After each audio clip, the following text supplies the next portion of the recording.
আসসালামু আলাইকুম viewers, food কিচেনে আপনাদের স্বাগত। আমি আজকে দুইটা রেসিপি নিয়ে চলে আসলাম। আর এটা হলো ফুল একটা নাস্তার রেসিপি, যার মধ্যে থাকতেছে একটা নরম তুলতুলে নান রুটি বা তন্দুর রুটির রেসিপি, আর থাকবে ছেঁচা কাবাব রেসিপি। দেখেন চিকেনটা যে কতটা সফট এবং খুবই তুলতুলে হয়েছে। এভাবে একটা নাস্তার রেসিপি আপনারা যে কোনো বিকেলে বা অতিথি আপ্যায়নে করে খেতে পারেন। উপকরণগুলো দেখে নেওয়া যাক। আমি এখানে প্রথমে চিকেনের টুকরোগুলোকে নিয়ে নিয়েছি, ভালো করে একটু ধুয়ে নিয়েছি। এখন পাটার মধ্যে পুতা দিয়ে এইভাবে করে যে শক্ত হাঁটির জায়গাটা সেখান দিয়ে একটু ছেঁচে নিচ্ছি। বেশি ছেঁচির দরকার নেই, শুধু দুই একটা করে ছেঁচা দিলেই চলবে। এখানে অল্প একটু যে ফুসফুস রয়ে গিয়েছে সেটা আবার ফেলে নিচ্ছি, ফেলে নিয়ে আর একটু ভালো করে ধুয়ে নিচ্ছি। আর এটা ম্যারিনেট করার জন্য আমি একটা বড় বোল নিয়ে নিলাম, আর বড় বোলের মধ্যে দিলাম টক দই, আদা আর রসুন বাটা দিয়ে দিলাম 2 টেবিল চামচ পরিমাণে, সরিষার তেল দিয়ে দিলাম 2 টেবিল চামচ পরিমাণে। এখন দিব মরিচের ফাঁকি 1 চা চামচ পরিমাণে, হলুদের ফাঁকি একটু কম, তারপর জিরা ফাঁকি 1/2 চা চামচ পরিমাণে। এখন নিচ্ছি ম্যাগি স্বাদের মশলা 1 প্যাকেট।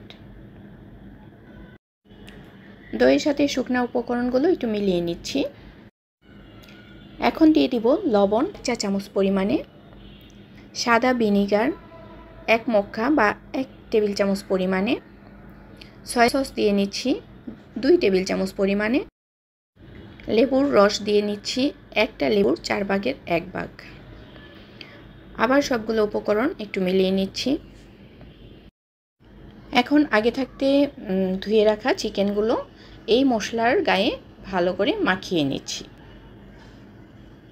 মাংসের গায়ে মশলাগুলো ভালো করে মাখিয়ে একদম মাংসের মধ্যে ডুবিয়ে নিলাম। এখন রেস্টে রেখে দিব প্রায় 2 ঘন্টা সময় ধরে। এদিকে আমি নান রুটি তৈরি করার জন্য ডোটা তৈরি করে নিচ্ছি। বড় একটা বোলের মধ্যে দিয়ে নিলাম 3 কাপ পরিমাণে আটা, আপনারা চাইলে এখানে ময়দাও দিতে পারেন। এখন দিয়ে নিচ্ছি লবণ 1 চা চামচ পরিমাণে, লবণটা মিলিয়ে নিলাম।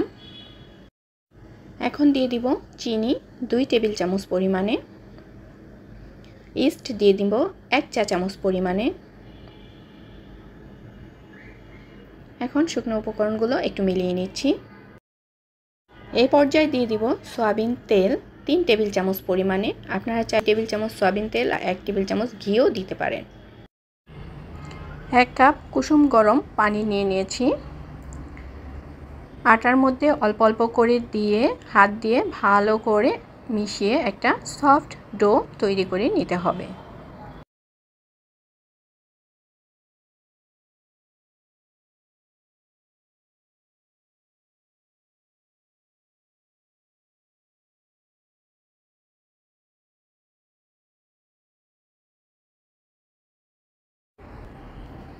ডোটা মোটামুটি তৈরি হয়ে আসছে। এখন হাতের মধ্যে অল্প একটু সয়াবিন তেল ঢেলে নিয়ে আমি ডোটার উপরে মেখে নিব। এখন এই আটাটা ঢেকে রেখে দিতে হবে 2 ঘন্টার জন্য। 2 ঘন্টা পর ফিরে আসছি। মুরগির মাংসটা যে ম্যারিনেট করে রেখেছিলাম সেটা এখন তৈরি করে নিচ্ছি। একটা প্লেটের মধ্যে আমি দিয়ে নিচ্ছি বেসন 1 কাপ আর আটা বা ময়দা 1/2 কাপ আর লবণ পরিমাণ মতো দিয়ে হাত দিয়ে একটু মিলিয়ে নিচ্ছি।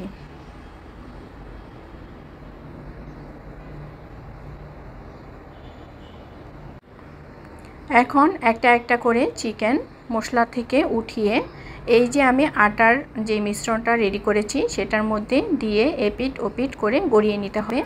আর উপর দিয়ে একটু একটু বেসনগুলো ছিটিয়ে ভালো করে চেপে চেপে মাংসের গায়ে লাগিয়ে নিতে হবে। আর বেশি যে আটাগুলো আছে সেগুলো একটু ঝেড়ে ঝেড়ে ফেলে নিতে হবে। আর যেদিক দিয়ে আটাটা লাগে নাই বা বেসনটা লাগে নাই সেদিক দিয়ে আবার একটু চেপে চেপে আমি লাগিয়ে নিচ্ছি। এখন একটা ফ্রাই প্যানে তেল গরম করতে দিয়ে দিলাম।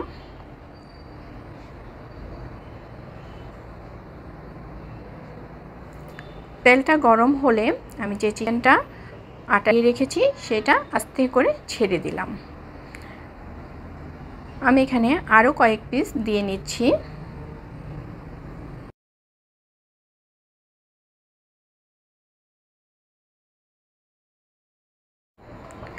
তেলটা কিন্তু ভালো মতো গরম করে নিয়ে তারপরে মিডিয়াম টু লো হিটে করে চিকেনগুলো ভাজতে হবে, না হলে কিন্তু ভিতর দিয়ে কাঁচা থেকে যাওয়ার সম্ভাবনা আছে। আর তেল যদি বেশি বাড়িয়ে দেন তাহলে কিন্তু আবার পুড়ে যাওয়ারও সম্ভাবনা আছে। তাই তেলটা প্রথমে ভালো করে গরম করবেন। গরম করার পর চুলার আঁচটা মিডিয়াম রেখে তারপরে আপনারা ফ্রাই করবেন। তা আমার এটা এক পিঠ হয়ে আসছে, এখন অন্য পিঠ উল্টে নিলাম। এই যে দেখেন মোটামুটি গোল্ডেন ব্রাউন কালার চলে আসছে। আমি আরেকটু কালার আনবো, যেহেতু এখানে বেসন দিয়েছি সেহেতু কালারটা একটু বেশি ডিপ হয়েছে। আপনারা যখন আটা বা ময়দা দিয়ে শুধু করবেন তখন কিন্তু কালারটা আরেকটু লাইসে। তবে এভাবে যদি আপনারা তৈরি করেন তাহলে বাইরে থেকে কিনে খাওয়ার আর ইচ্ছে করবে না, মনে হবে যে বাসায় তো এর চেয়ে মজার হয়। হ্যাঁ, খুব মজা হয় এভাবে যদি আপনারা বাসায় তৈরি করেন। আর নিজের পছন্দ মতো সব রকম মশলা দিয়ে খুব সহজে বাসায় তৈরি করে নিতে পারবেন। একদম সিলেটের স্বাদ ভাই যেই ফ্রাইটা খেয়েছেন সেই রকমই টেস্ট লাগবে। এখন চলে যাই নান রুটিটা তৈরিতে। এই যে দেখেন 2 ঘন্টা পর ফিরে আসছি, আর আমি যে আটাটা ডো তৈরি করে 2 ঘন্টার জন্য রেস্টে রেখেছিলাম, এখন সেটা ফুলে ফেপে উঠেছে। আর এটা আবার একটু ভালো করে মেখে নিয়ে তারপরে আমি ছোট ছোট আকারে তৈরি করে নিলাম, যেন এক একটা বল দিয়ে এক একটা রুটি বেলে নেওয়া যায়। তো আমি একটা একটা করে বেলে নিচ্ছি। বেলে নেওয়া হয়ে গেলে এর মধ্যে সামান্য একটু পানি ব্রাশ করে নিচ্ছি, আর সৌন্দর্যের জন্য কয়েকটা ধনেপাতা দিয়ে দিচ্ছি। আর দিয়ে দিব সাদা তিল। নান রুটি বা তন্দুর রুটিতে তিলটা দিলে দেখতে যেমন সৌন্দর্য বেড়ে যায়, খেতেও কিন্তু খুব ভালো লাগে। আমি একটা একটা করে বেলে নিচ্ছি আর ফ্রাই প্যানে দিয়ে নিচ্ছি। ফ্রাই প্যানে কোনো তেল বা ঘি দেওয়ার প্রয়োজন নেই। এই যে এইভাবে চুলার আঁচটা একদম কমিয়ে নিয়ে তারপরে ফ্রাই প্যানে ভেজে নেবেন। একটা ভাজা হতে হতে আমি আরেকটা রুটি বেলে নিচ্ছি, আর এই যে ভাজা হওয়ার পরে এর উপরে একটু মাখন ব্রাশ করে নিচ্ছি। এতে রুটিটা সফট থাকবে এবং খেতেও খুব মজা লাগবে।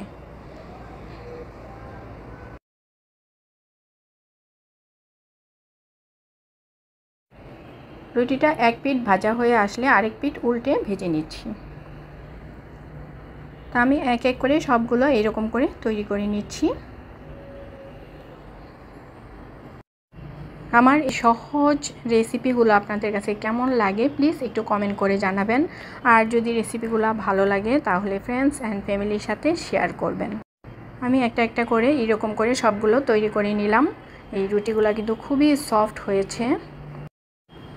আমি যে উপকরণগুলো দিয়ে রুটি এবং এই চিকেন টিক্কাটা করলাম সেভাবে যদি আপনারা করেন তাহলে কিন্তু খুবই মজা